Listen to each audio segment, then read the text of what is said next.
Hi, this is Adam Olin, CEO of Russell and Spark, a boutique branding and marketing firm. After 25 years in creative agencies, I realized that the very best reviews came from my story training sessions. So I turned them into a keynote, but I didn't know how to break into speaking. I'm so glad I found Laurie-Ann Be in Demand podcast and joined her community of speaking professionals. From book publishing to sales strategies to the details that distinguish true professionals, it's been invaluable. Even if you can't get into her exclusive community calls, you can still listen to the podcast. Happy Thursday, everyone. This is Laurie-Ann. I am your host of the Be in Demand podcast, and this is a special speaker breakthrough session.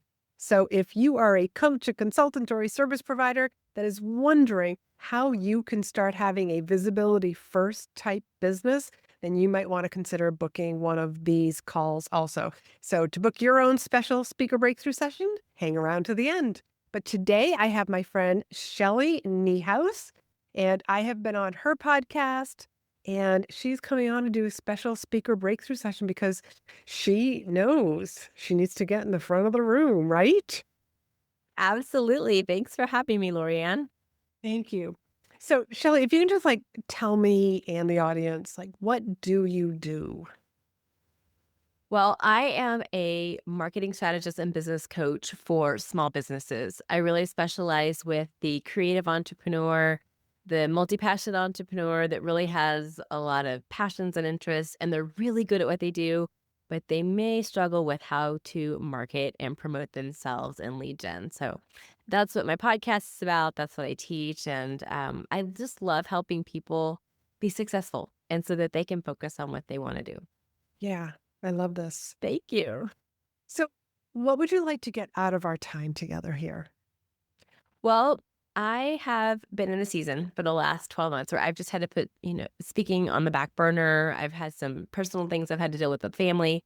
I've kept my podcast going, been pushing out the same regular content. So I still have been talking and sharing my message, but I'm launching my kids to college next month, and I really have a desire to get back on stages. And I have spoken before at conferences, specifically photography conferences. I was a photographer for 10 years in the industry, and I love helping photographers go to business. But I kind of need to figure out maybe how to get back into it and specifically what to talk about. Because as you know, when you're so close to your business, everything's exciting and everything's passionate. And so maybe having a extra pair of eyes on what would be a good topic for a keynote would be very helpful. Okay. So, if I asked you, what do you love talking about? What would that be? I really love helping small businesses develop and grow their personal brand and just really learn to put themselves out there in a consistent way. I am very good at systems organization, strategies, simplification. So I love sharing tips and tools with them to take this really complicated thing that we call marketing, that people in the marketing world love to make complicated. They love to make it hard.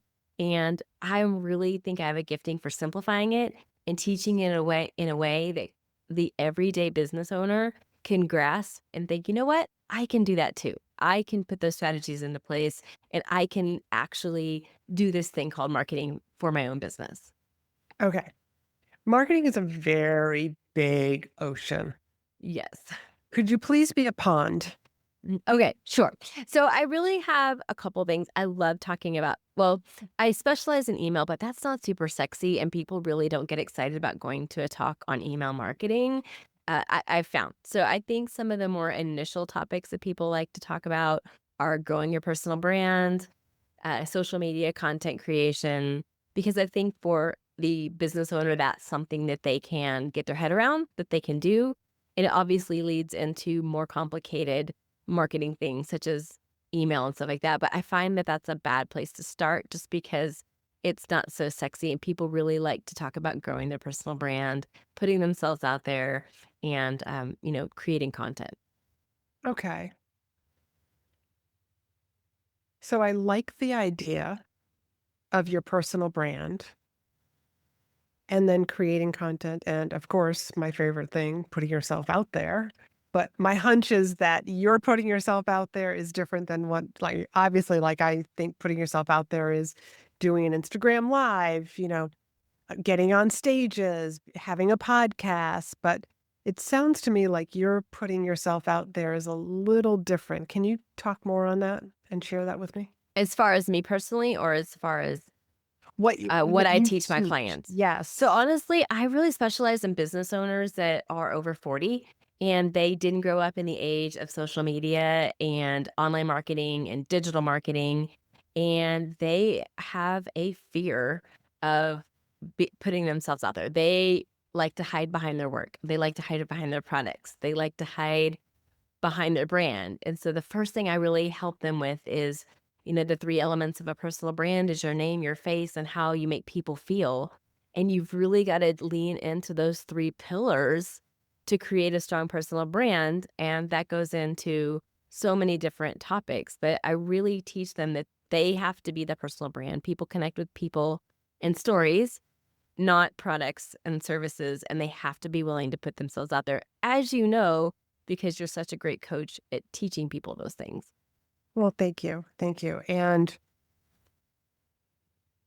one of the things that I teach people inside in-demand signature speech is that, like, there's a method to how you are speaking, and and it's designed in a way so that it attracts your ideal clients. But one of the things that I do talk about in the beginning, one of the beginning modules, is you have to decide what kind of a speaker you want to be. So kind of like your brand, your face, your content, your face, your name, you named off the three of them, and I can't remember what they are.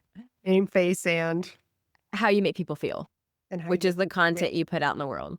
Yeah. So it's very similar to, like, you're talking about brand, and I'm talking about like your brand as a speaker. So I'm wondering, when you speak on that topic, does it light you up? I love it. In Okay. fact, as 10 years of a photographer, I really have a passion of showing people how to see themselves and, they're beautiful and put their best selves forward. So I think it brings my past of being able to make people confident. When you see a beautiful photo of yourself and, your headshot and you look great, that confidence comes through. And when you learn the elements of a personal brand, I want business owners to feel confident and feel that they can put themselves out there and that they can show up and really connect with their audience, because that's what's going to separate them from the pack, and creating that connection is what's going to help them stand out in a very saturated market. I love this. Okay. I love brand. Okay.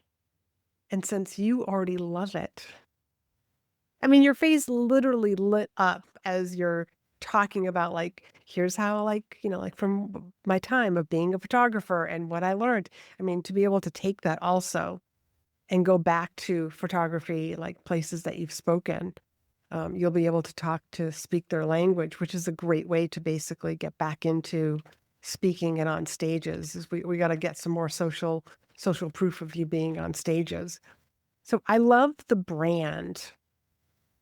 And the question that comes up for me is, what is the biggest mistake that people make when either deciding on their brand or being consistent with their brand? Like, what is the big mistake? I think a lot of times is people don't really do the work up front to know how to present themselves to the world. I always say we're like a bottle of wine. You're really good on the inside, but you don't know how to present yourself to the world, like what your label should look like, what your bottle looks like, where you should position yourself on the shelf towards with all the other competition. And once you do that hard work, you really get to know who you are and who you serve and what you're all about. And then you take that, and that's your special sauce. And then you put that forward and you create the stories, which is the content. You create the visuals, and bring in the props and the elements. But if you don't do the groundwork, and I guess where I'm going with this is I see a lot of people just emulate the competition. Well, if it's working for you as a great speaker coach, then it'll work for me, and I'm just going to copy what Laurie-Ann does. And then they're not authentic. And I tell people like my whole approach to working with clients is like nothing is cookie cutter because nobody is cookie cutter. Okay, so I can totally see you using that bottle of wine and seeing it on the shelves. Like there's your ocean of competition is the whole wine store. Like how do you and your bottle stand out so that people purchase that bottle versus the one that's right next to it or two shelves down? That's a really good example. I love it. Okay. Yeah. Yeah. I love that for you. Okay. So you're going to lead with brand. All right. Okay. You're going to lead with brand because then from there, you can always be talking about, a little bit more about the visibility and also with the content creation, because it sounds to me like your brand, this is the foundation of who you are. I agree. Yeah. I So with it, feel so clear about that. yeah. So without this brand, so it's like we're building our house on cement, which is the brand, and not building your business on the beach, which is I'm just going to have this content that I'm going to put out and it's going to be totally random. And that's why companies like Coca-Cola are doing so well and have been around for years, you know? Okay. All right. So you're going to lead with brand. And you mentioned that you've spoken before. Tell me about your speaking history. So I have spoken at photography specific conferences as well as small business associations locally, women's networking groups, chamber type events where, just mainly small business owners that are just interested in learning how to maybe, again, just simplify their marketing and make Mhm. it attainable and simple, repeatable processes that they can go home and implement right away. I always believe in a practical and tactical step. And I want to make sure that they walk away with something that they can go implement the next day. So really, in the conferences, my largest audience has been about 100 people in a room, down to probably 40 at the chamber type events. Nice. Very nice. I love speaking to small audiences I because prefer it, to be honest with you. I love just to be able to call people out by name, and what they do because chances are they went around the room and everybody introduced themselves. Okay, so from 40 to 100 people. And when you were speaking, because I know you had this year of hiatus, what were you speaking on a year ago? It was branding. It was. All of my topics, I even had a monthly workshop that I led myself. It was called the Branding Inner Circle, where I had about 40 women come each month and learn about branding and marketing at a local uh, co-working space. Best lead magnet that I've ever had. But it was great. And so, yeah, and they were more workshop type classes, not necessarily keynotes. So I would say my speaking experience is more of the workshop type training and not necessarily the powerhouse keynote that I know I need. Okay.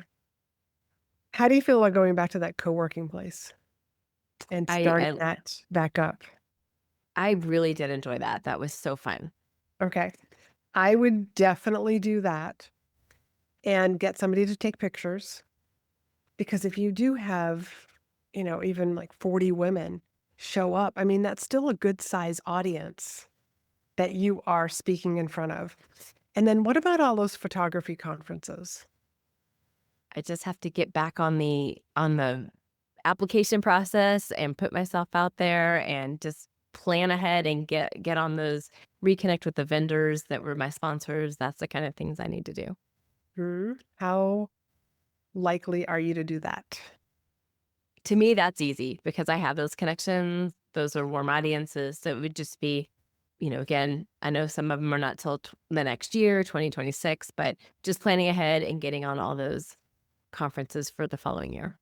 Okay. And I know you had a lot going on in the next month until your twins go off to college. But Just a little bit. yeah, just a little bit. Could you, like, when they're gone and giving yourself even a week to, like, readjust to the quieter house, basically the new lifestyle that you have without them being around, could you set up some sort of a system? And when I say set up sort of a system, like where you're emailing somebody at least once a day, just one. Oh yeah, I love that idea. Yeah. because then it takes this big, massive project and makes it very doable. Yeah. We're talking about 5 emails in a week instead of emailing everybody. What I'm afraid of is that a bunch of people are going to email you back, and then it takes time for you to get back to keep corresponding with each person who responds back to you. It's like, and then you know what I'm trying to say. Exactly. As I'm stumbling over my own words, but having some sort of a system and some sort of a spreadsheet so that you can keep track, like here are all the people that I'm going to be reaching out to. If you have phone numbers for people, that could be your second follow-up if you don't hear from them by email. And also anybody who booked you for events, just letting them know, like, I'm back. I'm back and would love to know, like, if you are looking for any speakers for any up and coming events. They've already seen you speak. They would love to have you back. Good idea. And hopefully they'll know people that also need speakers. And then exactly. And then from there, to be able to have a system, like a pre-speaking system and also a post-speaking system. And I was just speaking to somebody else on a speaker breakthrough session about your post-event process. You need to let people know, like, this is what I do. I want to have a follow-up meeting with you. I want to follow up with any surveys, any feedback forms. How did it go for you? And I also am going to be asking you for a testimonial. And then I'm also going to be asking you for a couple of referrals. Telling people that in advance lets them know. And so it's like, okay, I got it.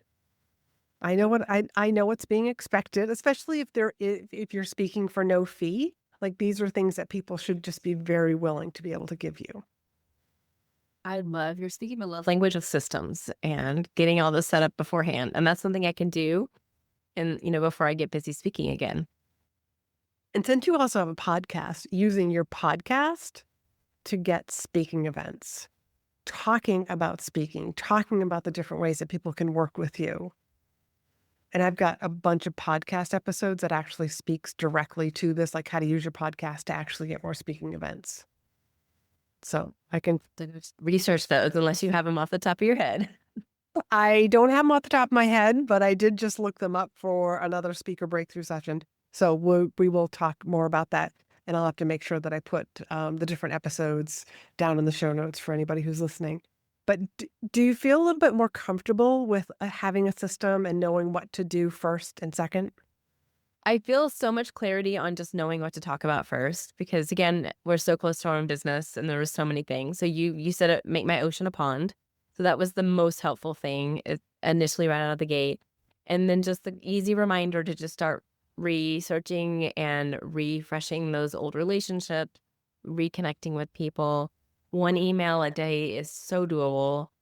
And just maybe even, I had honestly had forgotten that I had done that workshop about the branding inner circle, and just maybe doing something like that sounds like just a fun way to just dip my toe back into the water. Yeah. Great ideas. And it's also a great way for you to practice different parts of your keynote as you start crafting your keynote. Here's a great great monthly event that you can just practice. Here's a new story. Here's a new tip, and just seeing how it goes. And then also reminding these women who were showing up. I mean, you had 40 women showing up before, to be able to let them know, like, hey, I'm a speaker, I have keynotes, and this is what I want to do. So if you happen to know anybody who's looking for speakers or events that are looking for speakers, I would love either the nudge, letting me know, or a warm introduction if you know the person who's in charge. Awesome. You'd be surprised. To the podcast to write all that good verbiage you just did. Yes. You'd be surprised at how many people, like, I've done this before when I spoke down in Florida, when my husband said, let's go to Florida for the winter. And I was like, all right, I'm making a name for myself. And I spoke at 30 Rotaries. By the time I did my 25th one, this was over the course of 3 months, by the way. By the time I did my 25th one, I was telling them, I love speaking for Rotaries, would love to speak for more. So if you can make me a warm introduction to another Rotary, please, like, come up to me and, like, let me know, and let's You're like, let's exchange email addresses or blah, blah, blah. And people did. They were like, loved your keynote. Yes, let's I know another Rotary that would love to have you. That seems so doable. And it's just very conversational. I love that. You've been so helpful. Thank you. Thank you. I'm so glad that you signed up for this.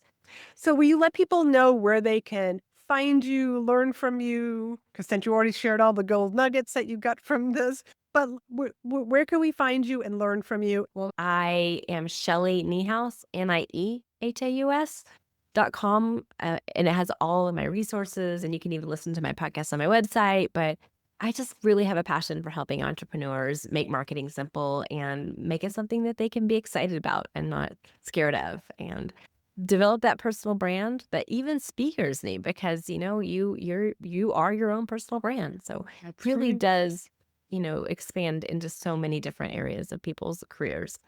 Yes. So everybody, you need to be building your brand on concrete and not the beach.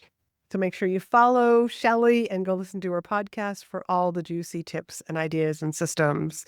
So until next time, go be in demand. And if you would like to book your own speaker breakthrough session, hold on. Are you tired of hearing crickets on social media? Wondering where to get seen by the right people? Or frustrated with the growth of your business? Then the speaker breakthrough session is just for you. During this free 20-minute discovery call, I'll help you recognize where you're leaving money and opportunity on the table. You'll walk away with tips and a strategy to leverage speaking opportunities to get positioned as the expert, visible to the right people, and monetize your expertise. Book your call at speakandstandout.com/SBS for Speaker Breakthrough Session.